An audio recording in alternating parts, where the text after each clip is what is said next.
El presidente mexicano Andrés Manuel López Obrador cumplió 4 años en el poder y celebró marchando junto a sus seguidores y defendiendo tanto su gestión de gobierno como su propuesta de reforma electoral.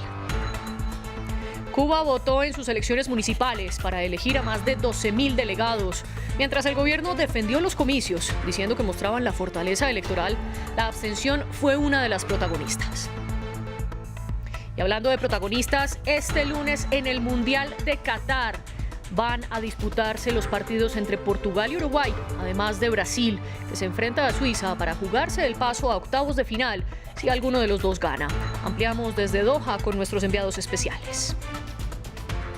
Bienvenidos a las noticias que France 24 le dedica a América y al Mundial. Yo soy María Clara Calle. Y comenzamos hablando de México, porque el domingo el presidente Andrés Manuel López Obrador cumplió 4 años en el poder y para celebrarlo organizó una marcha en el centro de la capital, Ciudad de México. Esto de cara a las elecciones generales de 2024 y también en un momento en el que el Congreso debate la polémica reforma electoral impulsada por el mandatario. Gabriel Colchen nos da más detalles. Una salida entre sus seguidores para celebrar su 4º año en el poder. El presidente mexicano Andrés Manuel López Obrador estuvo este domingo en las calles de la Ciudad de México. La manifestación, organizada por el presidente mismo, reunió a miles de personas en el centro de la ciudad. Cuando menos, hasta en los momentos más difíciles de la pandemia, hemos garantizado que a la gente no le falte lo básico. No ha habido hambre y por eso se ha mantenido la paz y ha permanecido encendida la llama de la esperanza. Según varias encuestas, el presidente tiene una tasa de popularidad alta, con un 60% de aprobación. Sabemos que no ha sido muy fácil, falta muchos por hacer, pero estamos muy contentos de que el presidente ha cumplido con la mayoría de sus compromisos. La marcha se dio solo unos días después de otra movilización en la cual participaron miles de opositores para protestar contra la polémica propuesta de reforma electoral. En abril, el presidente presentó un proyecto de reforma del Instituto Nacional Electoral, el órgano autónomo que organiza las elecciones en México. La reforma, que requiere el apoyo de al menos 2/3 del Parlamento, podría eliminar varias instituciones importantes y concentrar la organización de las elecciones en manos del partido gobernante. La oposición denuncia un riesgo para la democracia y algunos incluso acusan al presidente de querer mantenerse en el poder, aunque López Obrador prometió que no se presentará a su reelección.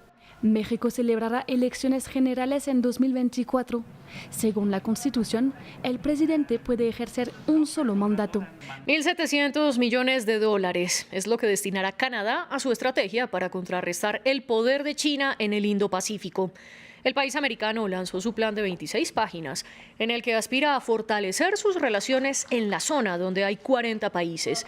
Por eso, le apuestan a abrir nuevos mercados de exportación, a la vez que respaldarán la seguridad de naciones como Japón y Corea del Sur ante las amenazas de Corea del Norte. Sin embargo, Canadá explicó en el documento que la cooperación con China es necesaria para enfrentar las presiones mundiales, como el cambio climático, la salud global y la proliferación nuclear. Más de 8 millones de cubanos estaban llamados a participar en las elecciones municipales para elegir a más de 12.000 delegados. Sin embargo, la votación del domingo se dio en medio de una fuerte abstención convocada por los opositores del gobierno de Miguel Díaz-Canel, a lo que la autoridad electoral cubana respondió extendiendo el horario de votación hasta las 7 de la noche, hora local. Veamos en qué consisten los comicios. En Cuba también votan. Este domingo, en concreto para sus elecciones municipales, el presidente Miguel Díaz-Canel reivindicó la celebración de los comicios. El proceso electoral ratifica que Cuba mantiene la estabilidad política, mantiene su estabilidad social, independientemente primero del recrudecimiento de la batalla económica, la batalla de asfixia económica que nos están tratando de implantar para que la población, por el descontento, por la desesperanza, por lo agobio de todas las carencias, vaya al anhelado estallido social que tiene el gobierno imperial, que es aplicar la lógica imperialista. En estas elecciones se escogen los delegados, que conforman las asambleas municipales del Poder Popular. No pueden hacer campaña y las nominaciones son en reuniones vecinales, donde se tienen en cuenta méritos personales y no posiciones políticas, por lo que no tienen que pertenecer al Partido Comunista.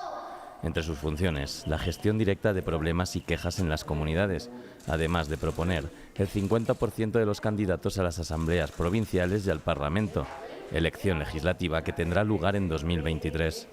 Es importante, muy importante, porque así se representa el pueblo en la asamblea.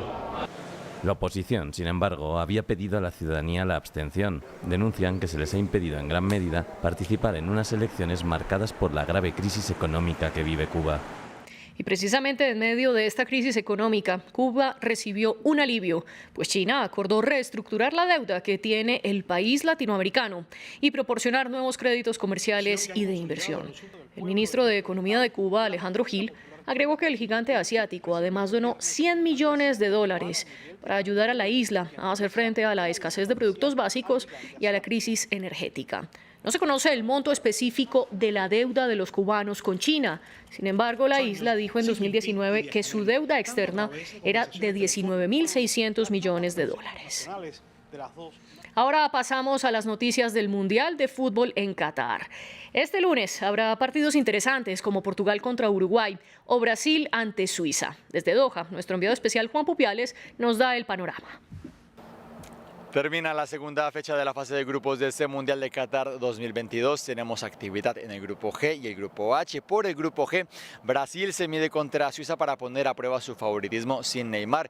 Entraría Rodrigo en su lugar. Además, tampoco estará Danilo. En su lugar entraría Eder Militao. Además, en el otro encuentro de este grupo, Serbia se mide contra Camerún.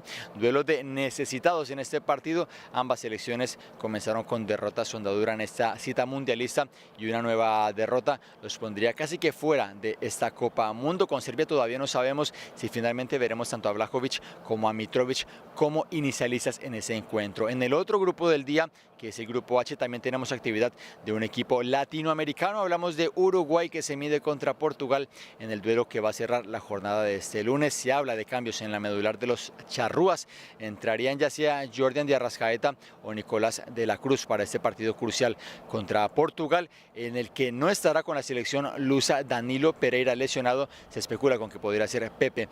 Mientras que en el otro partido que tenemos por este grupo será Corea del Sur quien se mida contra Ghana. Otra de las caras del Mundial de Qatar son los testimonios de víctimas de trabajo forzado durante la construcción de los estadios. Nepal calcula que 1.800 de sus ciudadanos murieron trabajando en Qatar, mientras una investigación del periódico The Guardian estima que al menos 6.500 trabajadores migrantes fallecieron en condiciones de esclavitud. En Katmandú, la capital de Nepal, una víctima de trabajo forzoso del Mundial da su testimonio. Este era mi permiso de trabajo para Qatar. Camille Sherpa trabajó durante más de un año en la construcción del metro. En ocasiones tuve que trabajar a 45 e incluso a 55 grados centígrados. Teníamos que trabajar incluso cuando estábamos enfermos. Los trabajadores no cualificados, los nepalíes, dicen que son los más maltratados en las obras. A 3.000 kilómetros de Nepal, en Doha, uno de nuestros periodistas fue invitado a visitar un campamento de trabajadores. Llevo aquí desde 2016 y estamos en 2022. Puedo decir que hay muchas mejoras en materia de derechos humanos y derechos laborales. Según The Guardian, al menos 6.500 trabajadores migrantes han muerto en Qatar desde el inicio de las obras. Las autoridades cataríes dicen que solo han contabilizado 37. ¿Y cuántos nepalíes? En 2015, un equipo de France Television filmó estas imágenes en el aeropuerto de Katmandú. Cada semana aterrizaban aviones procedentes de Qatar con los restos de los trabajadores nepalíes a bordo. En el sur del país, la región más pobre de Nepal, hay decenas de familias desconsoladas. Nirmala Chandra perdió a su marido en 2019, 10 meses después de su llegada a Qatar. El joven de 27 años era trabajador de la construcción en un estadio. Su certificado de defunción dice que murió de causas naturales, pero la viuda nunca recibió un certificado de autopsia. No entiendo. Mi marido era fuerte. Aquí en Nepal construyó casas.